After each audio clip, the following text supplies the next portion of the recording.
And we begin this Sunday morning with a look ahead to the upcoming first presidential debate between President Biden and former President Trump, now just 4 days away. This Thursday, hosted by CNN in Atlanta. The rules for the CNN presidential debate include candidates will not be allowed to interact with staff during the 2 commercial breaks. After a coin toss, Trump will be featured on the left podium and Biden on the right podium. Microphones will be muted outside of the candidates' allotted speaking time. No props or pre-written notes will be allowed on stage, and President Trump will have the last word during the closing statement.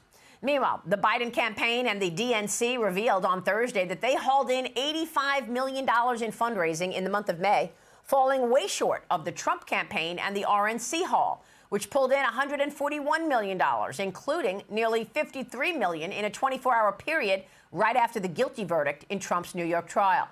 All of this coming as new polls from Emerson College and The Hill show Trump leading Biden in 6 key swing states: Arizona, Georgia, Michigan, Nevada, Pennsylvania, and Wisconsin, in which a total of 77 electoral votes are at stake. Joining me now in this Sunday Morning Futures exclusive with more on the debate prep is Trump Organization Executive Vice President and President Trump's son, Eric Trump. Eric, great to see you again. Thank you so much for being here.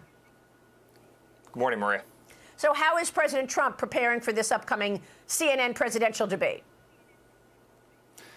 Well, obviously he takes it very seriously, but he's doing what he does. He's going all over the place campaigning. He was in inner city Philadelphia yesterday, which was an amazing thing, right? Something that Republicans just don't normally have the backbone to do. And you saw him do that in the Bronx, and you saw him do that in Queens, and you saw that he's doing that all over the country. And I'm proud of him. And the crowds that he's drawing and the diversity is really incredible. But Maria, at the same time, make no mistake, this is still CNN, right? This is Jake Tapper. Jake Tapper has compared my father to Hitler before, right? I mean, Jake Tapper is the guy who will yell at his control room, say, turn this man off. I don't want to hear what he has to say. Or when my father is giving press conferences. I mean, I can't tell you who these people are. You know who they are. You've seen them before. I saw them as I walked into a courtroom every day, where they're sitting there with grins on their face. I mean, just ear-to-ear smiles. Right? So understand that he's not just going to be debating Joe Biden. He's going to be debating CNN. And I was a guy who never missed a debate. I've never missed one of my father's debate. I went to every single one of them. And go back to CNN debates in the primaries in 2016, right? It was the same thing. It was attack after attack. They can't help themselves. And you better believe that Biden's going to be getting a lot of, a free pass. And, you better believe that they're, going to hit my father. But one other thing I need to mention, Maria.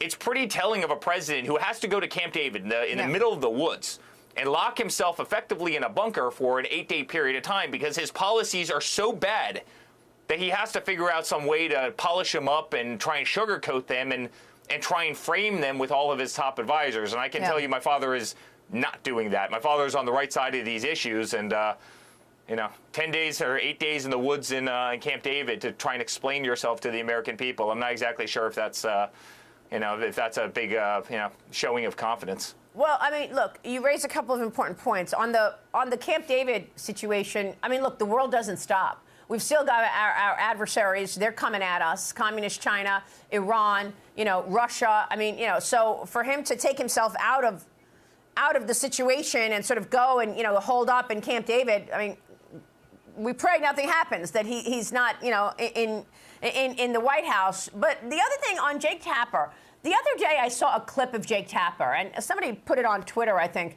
and he said to one of his colleagues, let's remember what happened in the 2020 debate. Trump brought up Biden's family taking money from China, and President Biden said it wasn't true, but now we know otherwise it was true. Actually, Biden lied. Jake Tapper said that. I saw the clip. I mean, I don't think it was made up. I saw the clip. So if he knows that, do you think he would bring up this influence peddling investigation that the House Oversight Committee is doing against Joe Biden? I don't know. Or is it the CNN rules that he won't be allowed to bring up that? Because James Comer is using words like money laundering and bribery and influence peddling. I don't know. Do you think he would bring that up, or would that be against the CNN rules? If he's intellectually honest, he would. But it would absolutely be against the CNN rules. I mean, look at the last debate. My father and Caitlin Collins, or the town hall that one nasty question after the next. I was so proud of him. He killed it. He did so well in that. But I just don't think these people can help themselves. Don't forget, Maria, and this point often gets lost.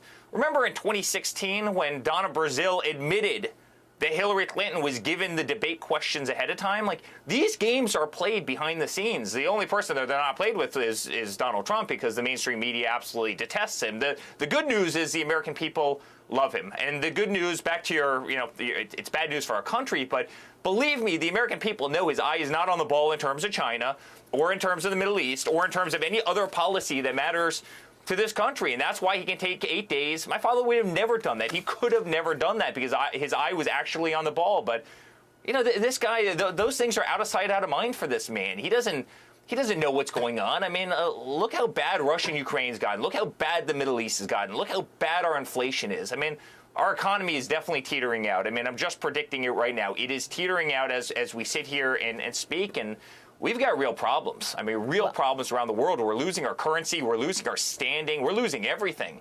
Well, and, the guy's going to be hunkered down in Camp David trying to memorize lines, again, to explain horrible policy decisions that he's made over the last, 3.5 years. Well, meanwhile, look, you've got a sentencing coming up for your father, July 11th, just a few days before the Republican National Convention. What are you expecting from this sentencing?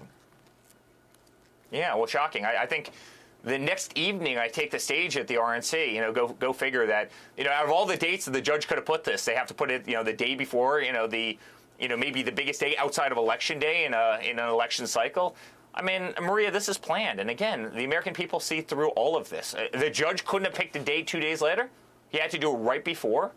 Again, it's why people realize that George is a sham and the Boxes case is a sham and, Mershon's a sham and the daughter, raising the amount of money that she's been reportedly raising is also a sham and a conflict. And, the more they do this, the more the American people see how kind of persecuted and ostracized. And you mentioned in your opening about African-American support, and you mentioned that certain communities are coming over my father. It's exactly because of this. They're doing the same to Donald Trump as they did to so many of those communities for so long. And these people are saying, it's really interesting. They did this to us for a long time. Now they're doing it to him. I might actually want to vote for the guy who will fight back against this as we have tried to for so long. And I think that's why my father has done so incredibly well. And I think that's why some of these inner cities are embracing him to the extent that they are. Well, I mean, look, Andy Biggs, Congressman Biggs, the other day came out with a timeline of meetings that he said took place between the prosecutors that have indicted your father and White House counsel. And Jesse Waters had a clip on his show the other night pointing to November 18th, saying that first Joe Biden comes out and says we have to make sure, as soon as your father announced that he's running for re-election, a couple of weeks later, Joe Biden comes out and he says, look, we have to make sure that Trump never returns to the White House. And then 9 days later, or a couple of weeks later, on November 18th is what Jesse said, those prosecutors had meetings with White House counsel. I mean, do you have evidence that, in fact, there was a coordination with the White House to indict President Trump? Of course. Michael Coangelo, the number 3 in the DOJ, he transferred from Washington, D.C. to New York City to prosecute everything that is Donald Trump. Could you imagine if the number 3 in Donald Trump's administration and Donald Trump's DOJ went to Delaware to prosecute everything relating to Joe Biden?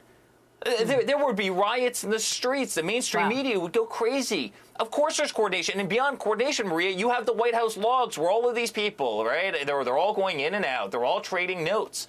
Of course, this is a coordinated attempt by Soros-backed prosecutors in conjunction with the White House. You think the FBI would raid the house of Donald Trump and Mar-a-Lago, one of the most famous homes in the world, without asking their boss first? Of course they wouldn't. This whole thing's coordinated, and the American people understand that.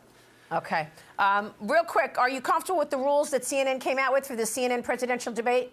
Are you comfortable with, so far, the playing field as your father enters on Thursday? Yeah, I'm comfortable with my father. He's got the right message. He's got the love of America behind him, and he's going to do awesome. He always does. He's going to do Eric, great. It's great to have you this morning. Of course, we're all watching, and we so appreciate your time. Thank you, sir. Thanks so much, Maria. All right, Trump Organization Executive Vice President Eric Trump. And be sure to tune in to Fox News Democracy 24 special coverage of the CNN presidential debate simulcast. Our coverage begins this Thursday, June 27th at 8 p.m. Eastern, right here. I'm Steve Ducey. I'm Brian Kilmeade. And I'm Ainsley Earhart. And click here to subscribe to the Fox News YouTube page to catch our hottest interviews and most compelling analysis.